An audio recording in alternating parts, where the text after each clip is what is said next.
Bike ಟ್ಯಾಕ್ಸಿಯಲ್ಲಿ ಹೋಗುವ ಸವಾರರಿಗೆ good news ಸಿಕ್ಕಿದೆ. ಬೆಂಗಳೂರು ಸೇರಿದಂತೆ ರಾಜ್ಯದಲ್ಲಿ ಇವತ್ತಿನಿಂದ ಬೈಕ್ ಟ್ಯಾಕ್ಸಿ ಸೇವೆ ಪುನರ್ ಆರಂಭಗೊಂಡಿದೆ. ಆಟೋ ಮತ್ತು ಕ್ಯಾಬ್ಗಳಿಗೆ ದುಬಾರಿ ಹಣ ನೀಡ್ತಾ ಇದ್ದ ಪ್ರಯಾಣಿಕರಿಗೆ ರಿಲೀಫ್ ಸಿಕ್ಕಿದೆ. ಬೆಂಗಳೂರಲ್ಲಿ ಬೈಕ್ ಟ್ಯಾಕ್ಸಿ ಸೇವೆ ಪುನರಾರಂಭ. ಬೆಂಗಳೂರಿಗರಿಗೆ ಮತ್ತೊಂದು ಗುಡ್ ನ್ಯೂಸ್ ಸಿಕ್ಕಿದೆ. ಇಷ್ಟು ದಿನ ಬಂದ್ ಆಗಿದ್ದ ಬೈಕ್ ಟ್ಯಾಕ್ಸಿ ಸೇವೆ ಮತ್ತೆ ಶುರುವಾಗಿದೆ.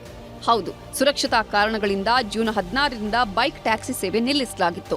ಇದರಿಂದ ದುಬಾರಿ ಆಟೋ ಹಾಗೂ ಕ್ಯಾಬ್ ಪ್ರಯಾಣಕ್ಕೆ ಪ್ರಯಾಣಿಕರು ಸುಸ್ತಾಗಿ ಹೋಗಿದ್ರು. ಸದ್ಯ ಬೈಕ್ ಟ್ಯಾಕ್ಸಿ ನಿಷೇಧ ಪ್ರಶ್ನಿಸಿ ಹೈಕೋರ್ಟ್ನಲ್ಲಿ ವಿಚಾರಣೆ ನಡೆಸಿದ್ದು, ಸಾರಿಗೆ ಇಲಾಖೆ ನಡೆಗೆ ನ್ಯಾಯಾಲಯ ಅಸಮಾಧಾನ ಹೊರಹಾಕಿದೆ. ಬೈಕ್ ಟ್ಯಾಕ್ಸಿ ಸೇವೆ ಐಷಾರಾಮಿ ಅಲ್ಲ, ಬದಲಿಗೆ ಅವಶ್ಯಕತೆಯಾಗಿದೆ. ಹೀಗಾಗಿ ಯಾವುದೇ ಬಲವಂತದ ಅಥವಾ ಶಿಕ್ಷಾರ್ಹ ಕ್ರಮ ತೆಗೆದುಕೊಳ್ಳದಂತೆ ಮೌಖಿಕ ಸೂಚನೆ ಕೊಟ್ಟಿದೆ. ಅಲ್ಲದೆ ಸೆಪ್ಟೆಂಬರ್ 22ಕ್ಕೆ ವಿಚಾರಣೆ ಮುಂದೂಡಿದ್ದು, ಇದರ ಒಳಗಾಗಿ ಸರ್ಕಾರ ತನ್ನ ನಿಲುವು ಸ್ಪಷ್ಟಪಡಿಸುವಂತೆ ಹೇಳಿದೆ. ಈ ಬೆಳವಣಿಗೆ ಬೆನ್ನಲ್ಲೇ ನಗರದಲ್ಲಿ ಬೈಕ್ ಟ್ಯಾಕ್ಸಿ ಸೇವೆ ಪುನರಾರಂಭಗೊಂಡಿದೆ. ಈ ಮೂಲಕ ಆಟೋ ಕ್ಯಾಬ್ಗಳಿಗೆ ದುಬಾರಿ ಹಣ ಪಾವತಿಸುತ್ತಿದ್ದ ಜನರಿಗೆ ರಿಲೀಫ್ ಸಿಗಲಿದೆ. ಅಷ್ಟು ಮಾತ್ರ ಅಲ್ಲ, ಆಟೋ ಚಾಲಕರು ಇತ್ತೀಚೆಗೆ ಬರ್ತಾನೆ ಇರಲಿಲ್ಲ. ಈ ಹಿನ್ನೆಲೆಯಲ್ಲಿ ಇದೀಗ ಅದಕ್ಕೂ ಕಡಿವಾಣ ಬಿದ್ದಂತಾಗಿದೆ. ನಮ್ಮ ಬೈಕ್ ಟ್ಯಾಕ್ಸಿ ಬಗ್ಗೆ ಹೈಕೋರ್ಟ್ನಲ್ಲಿ ಪಾಸಿಟಿವ್ ರೆಸ್ಪಾನ್ಸ್ ಸಿಗ್ತಾ ಇದೆ. ಹಾಗೂ ನಮ್ಮ ಬೈಕ್ ಟ್ಯಾಕ್ಸಿ ಹೈಕೋರ್ಟ್ ಅಬ್ಸರ್ವೇಷನ್ ಇದೆ. ಮತ್ತೆ 13 ಸ್ಟೇಟ್ ಅಲ್ಲಿ ಬೈಕ್ ಟ್ಯಾಕ್ಸಿಗೆ ಪಾಲಿಸಿ ಒಂದಿಗೆ ಬೈಕ್ ಟ್ಯಾಕ್ಸಿ ಚಾಲನೆ ಮಾಡ್ತಾ ಇದ್ದಾರೆ. ಅದಕ್ಕಾಗಿ ನಮ್ಮ ಹೈಕೋರ್ಟ್ ಬೈಕ್ ಟ್ಯಾಕ್ಸಿ ಇಲ್ಲೀಗಲ್ ಅಲ್ಲ ಅಂತ ಕ್ಲಾರಿಟಿ ಕೊಟ್ಟಿದ್ದಾರೆ. ಯಾವುದೇ ರೀತಿ ಬೈಕ್ ಟ್ಯಾಕ್ಸಿ ಚಾಲನೆ ಮಾಡುವ ಬೈಕ್ ಟ್ಯಾಕ್ಸಿ ಚಾಲಕರಿಗೆ ತೊಂದರೆ ಕೊಡಬಾರ್ದು ಅಂತ ಹೇಳಿ ನಿಮ್ಮ ಅಫಿಷಿಯಲ್ಸ್ಗೆ ಹಾಗೂ ನಿಮ್ಮ ಆಫೀಸರ್ಸ್ಗೆ ತಿಳಿಸಿಕೊಡೋದಕ್ಕೆ ಹೇಳಿದ್ದಾರೆ. ನಗರದಲ್ಲಿ ಬೈಕ್ ಟ್ಯಾಕ್ಸಿಗಳ ಕಾರ್ಯಾಚರಣೆ ಮತ್ತೆ ಶುರುವಾದ ಬೆನ್ನಲ್ಲೇ ಖಾಸಗಿ ಸಾರಿಗೆ ಸಂಘಟನೆಗಳು ಆಕ್ರೋಶ ಹೊರಹಾಕಿವೆ. ವಿಧಾನಸೌಧದಲ್ಲಿ ಸಚಿವ ರಾಮಲಿಂಗಾರೆಡ್ಡಿ ಭೇಟಿಯಾದ ನಟರಾಜ್ ಶರ್ಮಾ ಅನಧಿಕೃತ ಬೈಕ್ ಟ್ಯಾಕ್ಸಿ ಸೇವೆಗೆ ಬ್ರೇಕ್ ಹಾಕುವಂತೆ ಮನವಿ ಮಾಡಿದ್ದಾರೆ. ಈ ಹಿಂದೆ ಹೇರಿದ್ದ ರದ್ದತಿಗೆ ಕೋರ್ಟ್ ತಡೆಯಾಜ್ಞೆಯನ್ನು ನೀಡಿಲ್ಲ. ಸದ್ಯ ಯಾವುದೇ ಬಲವಂತದ ಕ್ರಮ ಬೇಡ ಅಂತ ಮಾತ್ರ ಹೇಳಿದೆ. ಹೀಗಾಗಿ ಬೈಕ್ ಟ್ಯಾಕ್ಸಿ ಸೇವೆ ಮತ್ತೆ ಶುರು ಮಾಡಿರೋದು ಅಪರಾಧ ಅಂತಿದ್ದಾರೆ ನಟರಾಜ್ ಶರ್ಮಾ. ಬೈಕ್ ಟ್ಯಾಕ್ಸಿಗಳ ಸೇವೆ ಕೊಡೋದು ಒಂದು ಕಾನೂನಿನ ಅಡಿಯಲ್ಲಿ ಅಪರಾಧ ಅನ್ನೋ ರೀತಿಯಲ್ಲಿ ಹೇಳಿ ನ್ಯಾಯಾಲಯ ನಂತರ ಸ್ಟೇ ಕೊಟ್ಟುಬಿಟ್ಟಿದೆ ಅನ್ನೋಂಥ ರೀತಿಯಲ್ಲಿ ಇವತ್ತು ಓಲಾ ಮತ್ತು ಉಬರ್ ಕಂಪನಿಗಳು, ಈ ರ್ಯಾಪಿಡೋ ಅನ್ನೋ ಕಂಪನಿಗಳು ಇವತ್ತು ಸೇವೆಯನ್ನು ಕೊಡಲಿಕ್ಕೆ ಆರಂಭ ಮಾಡಿದೆ.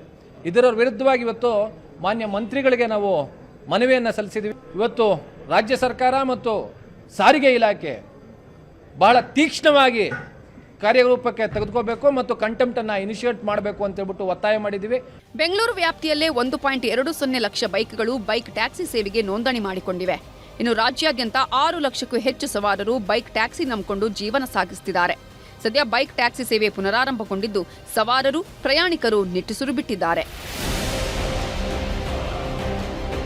ಶರಣು ಹಂಪಿ, ನ್ಯೂಸ್ 18 ಬೆಂಗಳೂರು. ತಂಬಾಕು ಚಟಕ್ಕೆ ಬಿದ್ದ ಯುವ ಸಮೂಹ ಜೀವಕ್ಕೆ ಕುತ್ತು ತಂದುಕೊಳ್ತಾ ಇದೆ. ಅತಿಯಾದ ತಂಬಾಕು ಸೇವನೆಯಿಂದ ಕ್ಯಾನ್ಸರ್ ಕಾಯಿಲೆ ಕಾಡ್ತಾ ಇದ್ದು ನಗರದಲ್ಲಿ ಭಯ ಹುಟ್ಟಿಸಿದೆ. ಗುಟ್ಕಾ ತಂಬಾಕು ತಿನ್ನೋ ಮುನ್ನ ಎಚ್ಚರ. ಬೆಂಗಳೂರಿನಲ್ಲಿ ಕಾಡುತ್ತಿದೆ ಕ್ಯಾನ್ಸರ್ ಭೂತ. ಇತ್ತೀಚೆಗೆ ಯುವ ಜನತೆ ದುಶ್ಚಟಗಳಿಗೆ ದಾಸರಾಗಿ ಬಲಿಯಾಗ್ತಿದ್ದಾರೆ. ಅತಿಯಾದ ತಂಬಾಕು ಸೇವನೆಯಿಂದ ಸಾಲು ಸಾಲಾಗಿ ಸಾವಿನ ಕದ ತಟ್ಟಿದ್ದಾರೆ. ಇದರ ಬೆನ್ನಲ್ಲೇ ಸರ್ಕಾರ ಸಿಒಟಿಪಿಎ ಕಾಯ್ದೆ ತಿದ್ದುಪಡಿ ಮಾಡಿ ಸಾರ್ವಜನಿಕ ಸ್ಥಳದಲ್ಲಿ ತಂಬಾಕು ಬಳಕೆ ನಿಷೇಧ ಮಾಡಿತು. ಅಲ್ಲದೆ ಹೋಟೆಲ್, ಪಬ್, ಬಾರ್, ರೆಸ್ಟೋರೆಂಟ್ಗಳಲ್ಲೂ ಹುಕ್ಕಾ ಬ್ಯಾನ್ ಮಾಡಿತ್ತು. ರೂಲ್ಸ್ ಮೀರಿದ್ರೆ ಕಠಿಣ ಕ್ರಮದ ಎಚ್ಚರಿಕೆಯನ್ನು ಕೊಟ್ಟಿದೆ. ಇಷ್ಟೆಲ್ಲ ನಿಯಮ ಜಾರಿ ಮಾಡಿದ್ರು.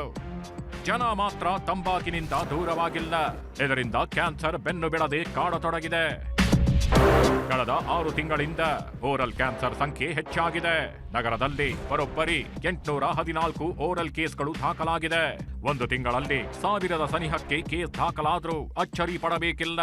ಈ ಹಿಂದೆ ತಂಬಾಕು ಹಾಗೂ ಮಸಾಲೆಯ ಕೆಲ ಪದಾರ್ಥಗಳನ್ನ ಬೆರೆಸಿ ನೀಡಲಾಗ್ತಿತ್ತು. ಇದೀಗ ನೇರವಾಗಿ ತಂಬಾಕನ್ನೇ ಸೇವನೆ ಮಾಡ್ತಿದ್ದಾರೆ ಜನ. ಅದರಲ್ಲೂ ಓವರ್ ನೈಟ್ ಬಳಕೆ ಮಾಡ್ತಿರೋದ್ರಿಂದ ಹೆರೋಜನ್ಸ್ ಹೆಚ್ಚಾಗಿ ಬಾಯಿ ಕ್ಯಾನ್ಸರ್ಗೆ ಕಾರಣವಾಗ್ತಿದೆ. ಹಾಗಾದ್ರೆ ಕ್ಯಾನ್ಸರ್ ಲಕ್ಷಣಗಳೇನು ಅನ್ನೋದನ್ನ ನೋಡೋದಾದ್ರೆ, ಬಾಯಿಯಲ್ಲಿ ವಾಸಿಯಾಗದ ಹುಣ್ಣು, ಕೆಂಪು ಅಥವಾ ಬಿಳಿಯ ಪ್ಯಾಚಸ್, ಆಹಾರ ನುಂಗಲು ಜಗಿಯಲು ಸಮಸ್ಯೆ, ಕುತ್ತಿಗೆಯಲ್ಲಿ ನೋವು ರಹಿತ ಗಡ್ಡೆ, ನಿರಂತರ ಕಿವಿ ನೋವು ಸಮಸ್ಯೆ ಕಾಣಿಸಿಕೊಳ್ಳೋದು ಪ್ರಮುಖ ಲಕ್ಷಣಗಳಾಗಿವೆ. 814 ಕ್ಯಾನ್ಸರ್ ಡಯಾಗ್ನೋಸ್ ಆಗಿದೆ. ಓರಲ್ ಕ್ಯಾನ್ಸರ್ ಅಂದ್ರೆ it not only includes buccal mucus but head and neck cancer ಎರಡು ಸೇರಿ 814 ಕೇಸಸ್ ಆಗಿದೆ. ಸ್ಮೋಕಿಂಗ್ ಅಂಡ್ ಸ್ಮೋಕ್ಲೆಸ್ ಟೊಬ್ಯಾಕೋ ಅಂತ ಹೇಳ್ತೀವಿ.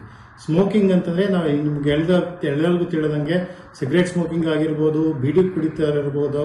ಈ ಸ್ಮೋಕಿಂಗ್ ಅಲ್ಲಿ ಸುಮಾರು ಕಾರ್ಸಿನೋಜೆನಿಕ್ ಮೆಟೀರಿಯಲ್ಸ್ ಇರ್ತವೆ. ಆಲ್ಮೋಸ್ಟ್ 1000ಕ್ಕಿಂತ ಹೆಚ್ಚು ಈ ಕ್ಯಾನ್ಸರ್ ಬರುವಂಥ ಮೆಟೀರಿಯಲ್ಸ್ ಇರ್ತವೆ. ಅದರಿಂದ ನಾವು ಇದು ಓರಲ್ ಕ್ಯಾನ್ಸರ್ಗಳು ಆಗ್ತಾ ಬರ್ತವೆ. ಒಟ್ನಲ್ಲಿ ಯುವ ಸಮೂಹದಲ್ಲದೆ ಹೆಚ್ಚು ಓರಲ್ ಕ್ಯಾನ್ಸರ್ ಕಾಣಿಸಿಕೊಳ್ತಿದ್ದು, ಸರ್ಕಾರ ಕಠಿಣ ರೂಲ್ಸ್ ಜಾರಿ ಮಾಡಬೇಕಿದೆ. ಇಲ್ಲವಾದಲ್ಲಿ ಮತ್ತಷ್ಟು ಜನರಲ್ಲಿ ಸಮಸ್ಯೆ ಹೆಚ್ಚುವ ಸಾಧ್ಯತೆ ಇದೆ. ಹಂಸ ಶ್ಯಾಮಲ, ನ್ಯೂಸ್ 18 ಬೆಂಗಳೂರು.